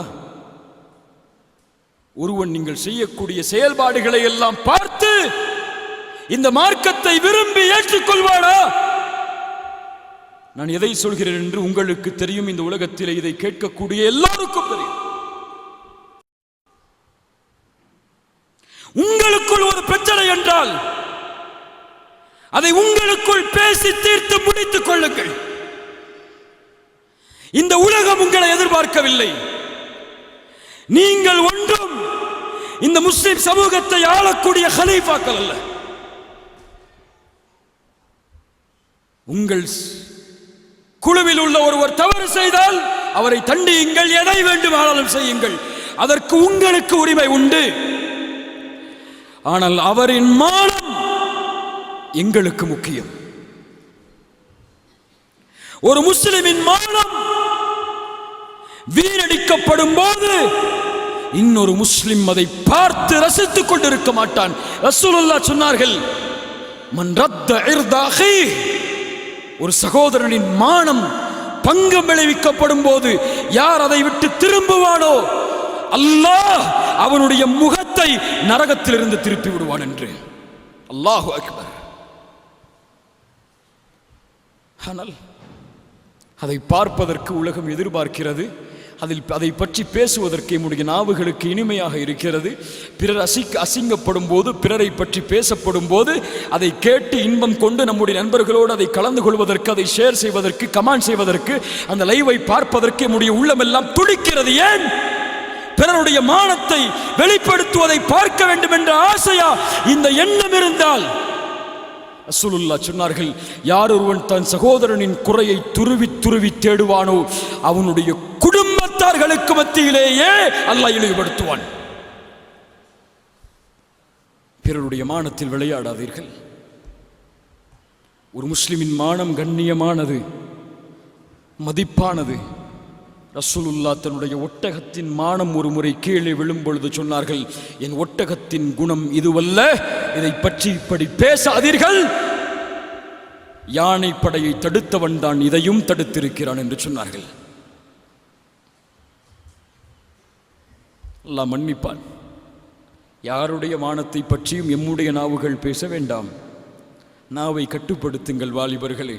உலகத்திற்கு இஸ்லாமை அழகாக வெளிப்படுத்துங்கள். அசிங்கமாக வெளிப்படுத்தி இஸ்லாமை அவர்கள் ஏற்பதற்கு நாமே தடையாக மாறிவிட வேண்டாம். எம்மை உலகத்தில் இருக்கக்கூடிய பலர் காவு வாங்குவதற்கு காத்து கொண்டிருக்கிறார்கள். இந்த சமூகம் எதை நோக்கி சென்றால் அழியும் என்று எதிர்பார்த்து கொண்டிருக்கிறார்கள். அந்த அழிவை உங்களுடைய கரத்தாலேயே அவர்களுக்கு ஆயுதங்களாக கொடுத்து அவர்களுடைய வாயில் மெல்லக்கூடிய சுவிங்கங்களாக மாறிவிடாதீர்கள். அல்லாஹ் பாதுகாப்பான். அல்லாஹ் எம் சமூகத்தை சீரமைப்பான். அல்லாஹ் ரப்புல் ஆலமீன் நம்முடைய சமூகத்தின் ஒற்றுமையின் பலத்தை நிரூபிப்பான். ஒரே ஒரு நிகழ்வை மட்டும் கூறி இந்த 4வது படிப்பனையை நிறுத்திக் கொள்கிறேன். ரசூலுல்லாஹ் ஒரு சகோதரனின் மானத்தை எப்படி பாதுகாத்தார்கள் என்று பாருங்கள். மாயிஸ் இப்னு மாலிக் விபச்சாரம் செய்கிறார். சொன்னது யாரும் இல்லை, அவரே நபிக்கு முன்னால் வருகிறார். யா ரசூலுல்லாஹ் ஜினா செய்து விட்டேன். ரசூலுல்லாஹ் திரும்புகிறார்கள். யா ரசூலுல்லாஹ் ஜினா செய்து விட்டேன். திரும்புகிறார்கள். யா ரசூலுல்லாஹ் ஜினா, திரும்புகிறார்கள். அபிஹி மஜ்னூன், பைத்தியக்காரரா இவர்? மது குடித்திருக்கிறாரா? நபித்தோழர்கள் சொன்னார்கள், யா ரசூலுல்லாஹ் அவர் பைத்தியக்காரர் இல்லை, மது குடிக்கவில்லை. யா ரசூலுல்லாஹ் நான் ஜினா செய்தது உண்மை. என்ன செய்வது? தண்டனையை கொடுங்கள். கல்லால் இருந்து கொல்லப்பட வேண்டும். மாயிஸ் இப்னு மாலிக் கல்லால் இருந்து கொல்லப்படுகிறார் இஸ்லாமிய சட்டத்தின்படி.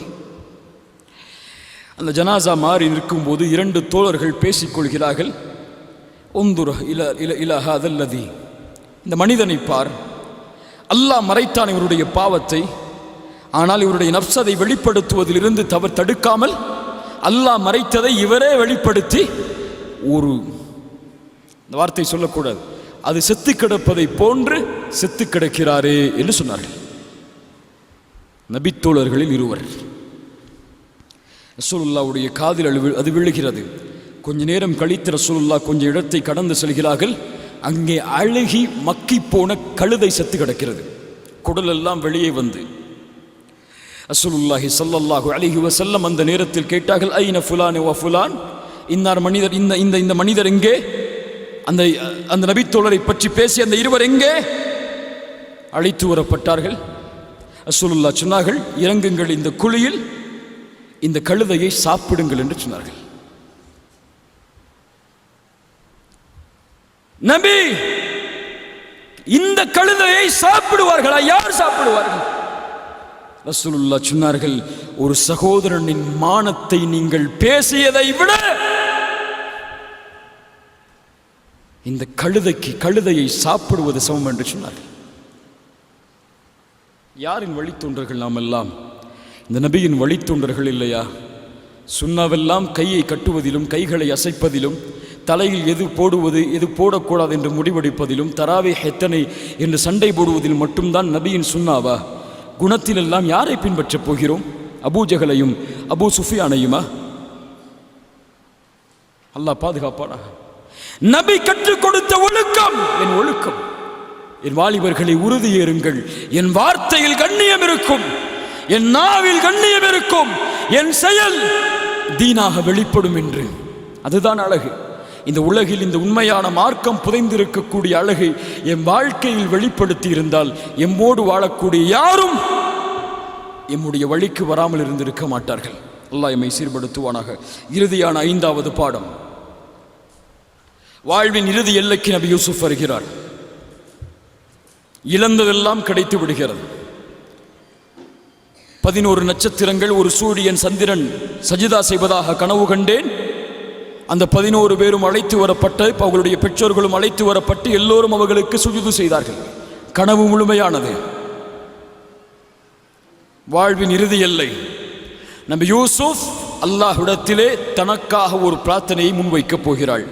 கேட்டார்கள், ரப்பி, என் இறைவா, கத் ஆதைதனி மினல் முல்க், நீ எனக்கு ஆட்சியை கொடுத்தாய்.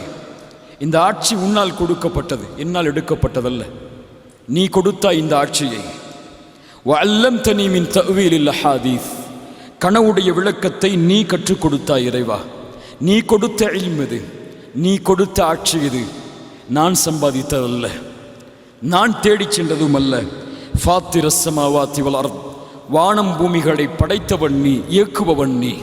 அது எப்படி இயங்கியதோ அப்படித்தான் நானும் இயங்கினேன். எல்லாவற்றையும் நீதான் செய்தாய். அன்த வலியி ஃபித் துன்யா வல் ஆஹிரா, இறைவா, நீதான் இந்த உலகத்திலும் என் தோழன். என் வாழ்வில் நான் எல்லா சோதனைகளையும் சகித்ததன் காரணம் நீ என்னோடு இருந்தாய். நீ என் தோழனாக இருந்தாய். நீ என்னை பாதுகாத்தாய். அன்த வலியி ஃபித் துன்யா. அல்லாஹுவை நேசனாக்குங்கள் கண்ணியத்துக்குரியவர்களே. அல்லாஹுவை உங்களுக்கு நெருக்கமானவனாக ஆக்குங்கள். இந்த உலகத்தில் பல வாலிபர்கள் எண்ணிக்கொண்டார்கள், பெண்களோடு பேசுவதும் பழகுவதும் தான் இன்பம், அந்த பெண்ணை திருமணம் செய்வது தான் இன்பம், அதைவிட உலகத்திலே எதுவும் மேலானதில்லை என்று. ஆனால் உண்மையில் இந்த மார்க்கம் சொல்லக்கூடிய அழகை பேணி தொழுகையில் 2 ரக்அத் தக்பீர் கட்டி உங்கள் இறைவனோடு பேசினால் அந்த இன்பத்திற்கு நிகராக உலகமெல்லாம் கொடுக்கப்பட்டாலும் ஈடாகாது. அன்த வலியி ஃபித் துன்யா வல் ஆஹிரா, இறைவா, நீதான் இந்த உலகத்திலும் என் தோழன். நாளை மறுமை என்று வரப்போகிறது, அதில் வரக்கூடிய பிரச்சனைகளுக்கும் சிரமங்களுக்கும் நீதான் தோழன். அன்த வலியி ஃபித் துன்யா வல் ஆஹிரா, உன்னிடத்தில் நான் கேட்பதெல்லாம் 2 தான். என் வாழ்வின் வெற்றிக்கு நான் தேட வேண்டியது இதுதான். தவஃபனி முஸ்லிமா வ அல்ஹிக்னி பிஸ்ஸாலிஹீன். இறைவா, நான் மரணிக்கும் போது என்னை முஸ்லிமாக மரணமாக்க செய்துவிடு. நல்ல மனிதர்களோடு என்னை கொண்டு போய் சேர்த்து விடையா அல்லாஹ். சுப்ஹானல்லாஹ். எல்லாவற்றையும் அனுபவித்தவர், ஆட்சியில் அமர்ந்திருப்பவர், எல்லாம் கிடைத்து விட்டது, அல்லாஹ்விடத்திலே ஒப்படைக்கிறார். நீ கொடுத்தது இதுவெல்லாம், இதுவல்ல நான் இந்த உலகத்திலே தேடுவது. நான் தேடுவதெல்லாம் நான் மௌத்தாகும் போது முஸ்லிமா இருக்கணும். மௌத்தாகும் போது கலிமா சொல்லிட்டு வஃபாத் ஆகணும். ஒரு வாலிபர், அல்லாஹ் ஒரு அருள் செய்யட்டும், அவரை சந்தித்து கேட்டேன், உன் வாழ்க்கையின் நோக்கம் என்ன என்று. அவர் சொன்ன பதில் என்னை வியப்படைய செய்தது. அவர் சொன்னார், என் வாழ்க்கையின் நோக்கம் மௌத்தாகும் போது லா இலாஹ இல்லல்லான்னு சொல்லணும். நான் கேட்டேன், இது சுயநலம், நீ விரும்புகிறாய் உனக்கு, ஆனால் உன்னோடு வாழக்கூடிய மனிதர்களுக்கு எதை விரும்பி செல்வாய், எதை விட்டு செல்வாய்? அவர் சொன்னார், நான் எப்படி லா இலாஹ இல்லல்லாவில் இறுதி நேரத்தில் மரணமாக வேண்டும் என்று ஆசைப்பட்டேனோ அதே போன்று என்னோடு இருக்கக்கூடிய எல்லோர்களையும் இதே நிலையில் மரணமாக செய்வதுதான் என் நோக்கம் என்றார். சுப்ஹானல்லாஹ். அது நோக்கம், அது குறிக்கோள், அலட்சியம். என் வாழ்வு முஸ்லிமாக, என் மரணமாகும் போது நான் சொல்லக்கூடிய இறுதி வார்த்தை லா இலாஹ இல்லல்லாஹ். உலகமெல்லாம், என் ஊரெல்லாம், என் குடும்பமெல்லாம் என்னை சுற்றி நிற்கும் போது என் இறைவனை நோக்கி நான் செல்லக்கூடிய அந்த தருவாயில் எல்லா பொறுப்புகளையும் முடித்த மகிழ்ச்சியில் லா இலாஹ இல்லல்லாஹ் என்று உச்சரித்தால் அதுதான் வெற்றி. தவஃபனி முஸ்லிமா, அப்படி மரணிக்கக்கூடிய வாய்ப்பை இறைவா எனக்கு கொடு. வல்ஹக்னி பிஸ்ஸாலிஹீன், நல்ல மனிதர்களோடு என்னை கொண்டு போய் சேர்த்து விடு. யார் நல்ல மனிதர்? யாக்கூப். யார் நல்ல மனிதர்? இஸ்ஹாக். யார் நல்ல மனிதர்? இப்ராஹிம். அவர்களோடு சேர்த்து விடு. முஹம்மது ரசூலுல்லாஹ் மரணமாகும் போது சொன்னார்கள், மஅல்லதீன நஅமல்லாஹு அலைஹிம் மினன் நபிய்யீன வஸித்தீகீன வஷ்ஷுஹதாஇ வஸ்ஸாலிஹீன். யா அல்லாஹ், என்னை நல்லவர்களோடு, உண்மையாளர்களோடு, ஷஹீதுகளோடு, நபிமார்களோடு என்னை இணைத்து விடு யா அல்லாஹ். நபி யூசுப் கேட்ட அதே பிரார்த்தனை. ஃபிரஃபீக்கில் அலா, உயர்வான தோழமையை நோக்கி செல்கிறேன். அல்லாஹ்வுடைய தூதருடைய கரம் கீழே விழுந்தது. அவ்வளவுதான். ஃபாத்திமா மரணத்தை சொன்னார்கள், அழுதார்கள். ஃபாத்திமா, எனக்கு பிறகு முதலாவது நீதான் என்னை சந்திப்பாய் என்று அவர்கள் சிரித்தார்கள். தந்தை இறந்ததற்கு பிறகு ஆயிஷா கேட்டார்கள் ரலியல்லாஹு அன்ஹா, அல்லாஹ்வுடைய தூதர் எதையோ சொல்லும்போது ஏன் சிரித்தீர்கள்? அல்லாஹ்வுடைய தூதர் சொன்னார்கள், என்னை மரணத்திற்கு பிறகு நான் தான் அவர்களை சந்திப்பேன் என்று, நான் மரணித்து விட்டால் முஹம்மது ரசூலை சந்திப்பேன் என்பதை நினைத்து நான் மகிழ்ச்சி அடைந்தேன். ஃபிர் ரஃபீக்கில் அலா. பிலால் மரணமாகும் போது சிரித்தார். ரசூலுல்லாஹ்வுடைய மரணத்திலிருந்து அவருடைய மரணம் வரை அவர் வாழ்வு முழுவதும் கவலைப்பட்டார் ரசூலுடைய பிரிவை நினைத்து. மரணமாகும் போது ஏன் சிரிக்கிறீர் பிலாலை? மனைவி கேட்டார்கள். சொன்னார்கள், நாளை முஹம்மதையும் அவர்களுடைய தோழர்களையும் நான் சந்திக்கப் போகிறேன் என்று. வல்ஹக்னி பிஸ்ஸாலிஹீன், நல்ல மனிதர்களோடு வாழ்வது எங்கே? இந்த உலகத்திலும் கபரிலும். உலகத்தில் நல்ல மனிதர்களோடு வாழ்பவர்தான் மரணத்திலும் நல்ல மனிதர்களோடு இணைவார். மரணத்தில் நல்ல மனிதர்களோடு இணைந்தவர்தான் நாளை மறுமையிலும் நல்ல மனிதர்களோடு எழுப்பப்படுவார். தவஃபனி முஸ்லிமா வல்ஹக்னி பிஸ்ஸாலிஹீன். கண்ணியத்துக்குரியவர்களே, இந்த 5 பாடங்கள் தான் நபி யூசுப் அலைஹிஸ்ஸலாம் அவருடைய வாழ்க்கையிலிருந்து நாம் படிக்க வேண்டிய பாடம். முதலாவது பாடம், எந்த நிலை வந்தாலும், சோதனை வந்தாலும், இழிவு வந்தாலும், அல்லாஹ் எடுத்தாலும் கொடுத்தாலும் நன்றியோடு இருந்து, பொறுமையோடு இருந்து, எதிர் வரக்கூடிய வெற்றியை எதிர்பார்த்தவராக எல்லா சோதனையும் கடந்து பயணிப்பதே நபி யூசுஃபுடைய வாழ்க்கை எமக்கு தரக்கூடிய முதல் பாடம். ஆசையால் சோதிக்கப்பட்டால், குறிப்பாக பெண்ணால் சோதிக்கப்பட்டால், ஹலாலாகாது மாறாத வரை ஒருபோதும் அதன் பக்கம் நெருங்காமல் அல்லாஹுவை அஞ்சியவன் நான் இந்த அல்லாஹுவை நோக்கி அல்லாஹ்விடத்தில் அதை ஒப்படைத்து செயல்படுதல். மூன்றாவது, ஹராமா ஹலாலா, அல்லாஹ் அனுமதித்ததா தடுக்கப்பட்டதா என்ற ஒரு தேர்ந்தெடுக்கக்கூடிய வாய்ப்பு வரும்போது, என்ன சோதனை வந்தாலும் சரி அல்லாஹ் அனுமதித்ததை தான் எடுத்துக்கொள்வேன் என்று உறுதியோடு இருந்தால் அதுதான் அவர் வெற்றிக்கு வைக்கக்கூடிய முதல் 8 என்பதை ஆழமாக உள்ளத்திலே பதிய வைக்க வேண்டும்.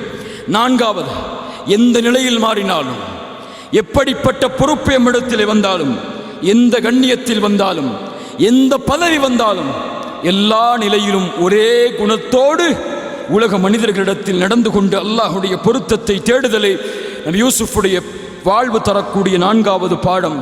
5வது பாடம், உலகமெல்லாம் கொடுக்கப்பட்டாலும் எது கிடைத்தாலும் அல்லாஹ் கொடுத்தது, அவன்தான் எம்மை எல்லா நிலையிலும் பாதுகாப்பான். நான் அவனை நோக்கி செல்லப் போகிறேன்.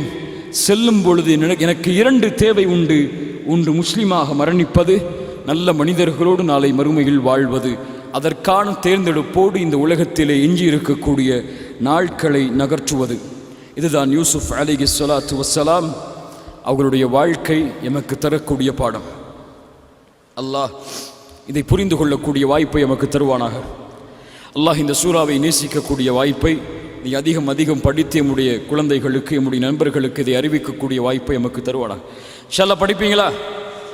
சூரா யூசுப் ஆரம்ப பக்கத்திலிருந்து முடியும் வரை போய் ஒருக்க தமிழ் அர்த்தத்தை முழுமையாக படிங்க. அவ்வளவு இன்பமான சூறா.